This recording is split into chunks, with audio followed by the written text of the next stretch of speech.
इब्ने अबी लैला एक बड़े काजी गुजरे हैं, उसके पास एक फूफी और जो है भतीजी फ़ैसला लेकर आई। फूफी ने दावा दायर किया कि ये मेरी भतीजी मेरे शोहर और मेरे दामाद के दोनों के वर्से की मालिक हो गई है, मिल्कियत की मालिक हो गई है। तो उस पर भतीजी ने किस्सा कुछ इस तरह बयान किया कि हज़रत मैं जैसे जवान हुई तो मेरी फूफी ने मेरा अक़द निकाह करा दिया। चूँकि मैं यतीम थी, अक़द निकाह होने के बाद मेरा शोहर बड़ा मालदार था, तो मेरी फूफी की बेटी जो है वो भी जवान हो गई। तो एक मरतबा मेरी फूफी अपनी जवान बेटी को लेकर मेरे घर आ गई। जब मेरे घर आई तो मेरे शोहर का दिल मेरी फूफी की बेटी पर आन पड़ा और उसने शादी करना चाही। तो मेरी फूफी ने शर्त लगा दी कि अगर तू अपनी साबिक़ा बीवी को यानी मेरी भतीजी को तलाक़ दे दे तो मैं तेरा अक़द निकाह से करा देती हूँ। तो कहते हैं कि उसने मुझे तलाक़ दे दी और कहते हैं कि मेरी फूफी का जो शोहर था वो बड़ा जो है शायर मिजाज था, हुस्न परस्त था।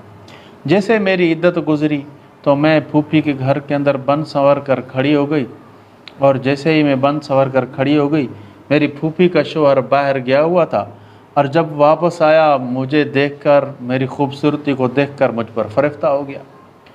तो उसने मुझे ऑफ़र की कि मैं आपसे निकाह करना चाहता हूँ। मैंने कहा मेरी फूफी आपके अक़द निकाह में, अगर उसको तलाक़ हो जावे तो फ़ाबिहा। तो कहते हैं तो मेरी फूफी के शोहर ने मेरी फूफी को तलाक़ दे दी और मुझसे निकाह कर लिया। थोड़ा अरसा गुज़रा था कि मेरा वो शोहर वफ़ात पा गया। जो उसकी सारी मिल्कियत थी मेरे वर्से में आ गई, मैं उसकी वारिस बन गई।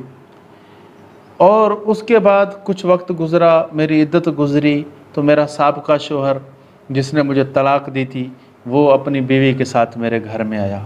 चूँकि मेरी इद्दत गुज़र चुकी थी, सोग के दिन गुज़र चुके थे, मैं बंद सवर कर बैठी थी। और कहते हैं कि मर्द अपनी जो है पहली जो है वो मोहब्बत नहीं भूलता।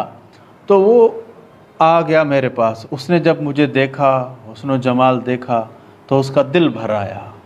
उसने दोबारा मुझे निकाह की ऑफ़र कर दी। तो मैंने उसे कहा अगर पहली बीवी को जो मेरी फूफी की बेटी है उसको तलाक़ दे दो तो मैं तो उससे निकाह के लिए तैयार हूँ।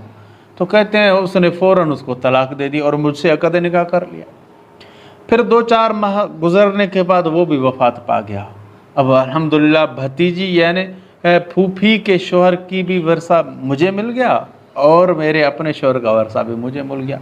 जब काजी इब्ने अबी लैला ने यह सुना तो बड़े हंसे और कहा कि तेरी फूफी को इसकी बुराई का नतीजा मिला है।